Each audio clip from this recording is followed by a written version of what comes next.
일선서 마약팀 소속 한 형사는 매월 130시간 넘게 초과 근무를 합니다. 사건에 매달리다 보면 근무 시간을 지키는 건 사실상 불가능합니다. 하지만 이달엔 과연 일한 만큼 수당을 받을 수 있을지 알 수 없습니다. 출장 가면 토요일 나서야 되고 영장도 잡히면 영장도 쳐야 되고 이러니까 뭐하러 이래? 뭐 이렇게 하는 이제 자주적인 거지 분위기가. 다른 경찰서 강력계 형사도 사정은 비슷합니다. 피의자가 관할에만 머무는 게 아니니 다른 관할로에 출장이 잦을 수밖에 없습니다. 하지만 업무 때문에 쓰고도 정산받지 못한 수사비는 이미 100만 원이 넘습니다. 지난달 직장인 익명 게시판 블라인드엔 돈이 없어서 지구대는 인원이 구멍나야 하고 수사 부서 사건은 지체된다는 일선 경찰관의 글이 올라오기도 했습니다.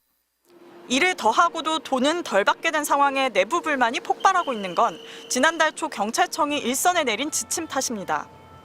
초과 근무가 예년보다 115만 시간 증가했다며 11월과 12월 초과 근무를 교대 근무자의 경우 월 평균 7.8시간, 통상 근무자는 5.4시간 줄이도록 지시한 겁니다. 한 지방경찰청은 월별 초과 근무 가능 시간을 수사팀 30시간, 형사팀 39시간 등 기능별로 나누기도 했습니다. 올해 초과 근무 예산 1조 3천억여 원 중 87%를 10달 만에 소진했기 때문입니다. 경찰은 수해와 흉기난동, 잼버리 등 치안 수요가 예상보다 늘어 이런 일이 생겼다고 해명했습니다. 하지만 국민 안전과 직결된 예산을 개인들에게 떠넘기는 식으로 해결하는 게 맞느냐는 비판이 나옵니다. 그 정도 예산 추계를 못했다, 인력 운영도 계획성이 없다, 이런 상황이 맞닥뜨려 비판이 일어나니까 집어넣는 이런 절차적인 문제도 굉장히 아마추어스럽다. 경찰청 관계자는 이번 달엔 지난달보다 조금 더 지급할 수 있을 거라고 밝혔습니다. 다만 불필요한 초과 근무를 줄여간다는 기조는 내년에도 유지할 거라고 덧붙였습니다. MBC 뉴스 이혜리입니다.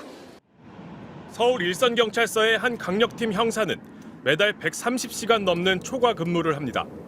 강력범을 추적 검거하는 업무 특성상 중간에 일을 멈출 수 없는 데다 사건이 끊이지 않기 때문입니다. 하지만 이번 달부터는 이렇게 일하고도 수당을 다 못 받을 처지입니다. 경찰청에서 갑자기 초과 근무 시간을 제한했기 때문입니다. 이 형사는 이번 달 초과 근무가 90시간 정도로 묶였는데 이미 다 찼다며 그렇다고 일이 줄어드는 것도 아니니 일부 수당은 꼼짝없이 포기해야 할 상황이라고 말했습니다. 경찰청은 제한 시간을 넘긴 만큼 나중에 유급휴가를 쓸 수 있다고 설명했지만 이미 있는 휴가도 다 못 쓰는데 무슨 의미냐는 겁니다. 이러다 보니 수도권의 한 경찰서에선 최근 야간에 초과 근무를 하고도 윗사람 눈치가 보여 기록을 못하는 일까지 벌어졌습니다.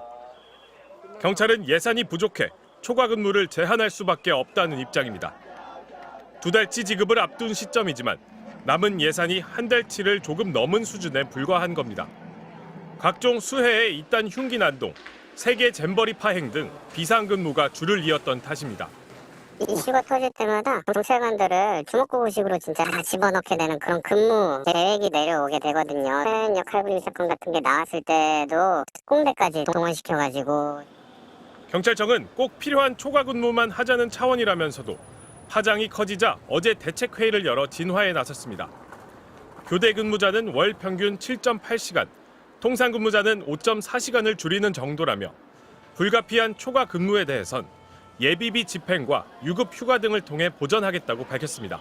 MBC 뉴스 윤상문입니다.